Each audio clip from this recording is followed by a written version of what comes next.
সমস্ত মানুষকে নিয়ে বলল আমার কাগজপত্র ছিল, আমার কাগজপত্রগুলো তো আমি হারিয়ে ফেলছি, যত সম্ভব কবরের ভিতরে এরকম ভাবে কাগজগুলা পড়ে গেছে, তাই কি করা চাই? আমার সাথে সাথে আপনারা যদি কবরস্থানে যেহেতু 1-2 ঘন্টা আগে এরকম ভাবে কবর দেওয়া হয়েছে, কবরের মাটি যদি খনন করতেন তাহলে নিশ্চয়ই আমি এরকম ভাবে আমার কাগজপত্রগুলো পেয়ে যেতাম। তখন ওই ব্যক্তির কথা অনুযায়ী গ্রামের মূর্খ সমস্ত মানুষগুলা এরকম ভাবে নতুন করে কবরটাকে নতুন কবর যখন খনন করা শুরু করলেন, খনন করার সাথে সাথে এরকম ভাবে একটা গ্রাম চলে আসলো। গ্রাম আসার সাথে সাথে তারা সবাই এরকম ভাবে মুগ্ধ হয়ে গেলেন। এমন গ্রাম পৃথিবীর মধ্যে কোথাও পাওয়া যায় নাই, এত মধুর মতো গ্রাম আর কোথাও শোনেন নাই। সাথে সাথে যখন নাকি আরো মাটি উত্তোলন করা শুরু করলো, মাটি উত্তোলন করার সাথে সাথে মাটি নামানোর পরে দেখলেন যে তার কবরটাকে সুবহানাল্লাহ ফুলের ধারাতে এরকম ভাবে ভরপুর করে রেখেছেন। সুবহানাল্লাহ। তার মাটিটা খোঁড়ার সাথে সাথে তার কবরটাকে পুরা ফুলের দ্বারা এরকম ভাবে ভরপুর করে রেখেছেন, সুঘ্রাণ আসতেছে। তখন তার কাগজপত্রগুলা যে পকেট থেকে পড়ে গিয়েছিল, ওই কাগজপত্রগুলা তুললেন। তোলার পরে আবার যেরকম ভাবে মাটি দেওয়া ছিল সেরকম ভাবে মাটি দিয়ে দিলেন। তখন তার ওই চাকরির টেনশন চলে গেল।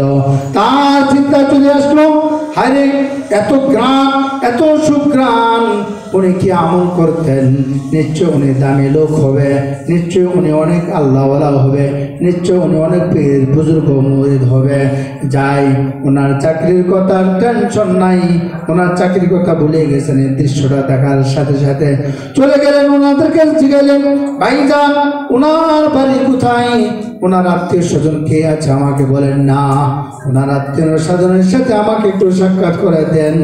গ্রামের সমস্ত মানুষরা বলল, ভাইজান ওনার কোনো আত্মীয় স্বজন নাই, ওনার মা বাবা ভাই বোন কেউ নাই, ছেলে সন্তানও নাই, শুধু একটি মেয়ে আছে। ঠিক আছে, ওই মেয়ের সাথে আমাকে সাক্ষাৎ করে দেন। ওনাদের গ্রামের বাড়িতে চলে গেলেন। বাসায় যাওয়ার পরে জিজ্ঞাসলেন, ও মা তুমি বলো, পর্দা মেনটেন করে মহিলাকে ওই মেয়েকে জিজ্ঞাসলেন, মা তুমি বলো তোমার বাবা কি কাজ করতো, তোমার বাবা কি কাজ করতো? তোমার বাবার এমন দৃশ্য দেখলাম যেটা পৃথিবীর মধ্যে আর কোনো কিছু দেখি নাই। মেয়ে বলল, এ হুজুর আমার বাবা সাবেক একজন কৃষক ছিলেন, আমার বাবা কোনো কিছু করতেন না, কোনো কিছু জানতেন না, কোনো কিছু করতেন না, কিন্তু সারাদিন কাজ করার পরে বিকালবেলা যখন আসতেন, আসা পুষ্করির মধ্যে যাইতেন, পুষ্করির মধ্যে যাওয়ার পরে সুন্দর করে উজু বানাইতেন, সুন্দর করে উজু বানাইয়া আমাদের ঘরের ভিতর এক কোণার ভিতরে দেখতাম একটা তক্তার উপর একটি এরকম ভাবে মোটা কাপড় পেঁচানো একটি বই আছে। ওই বইটিকে নিয়ে নিজের কলবের ভিতরে বাজাইতেন, বুকের ভিতরে বাজাইতেন, চুমু খেতেন, সুন্দর করে তাকে মহব্বত করতেন, মায়া করতেন, ভালোবাসতেন। শুধু আমরা এটা দেখতাম।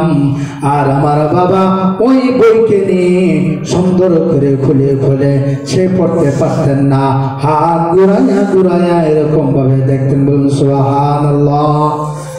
পরে বললেন, ও মা ওই বইটা কোথায় আমাকে নিয়ে যাও, ওই বইয়ের কাছে আমাকে নিয়ে যাও।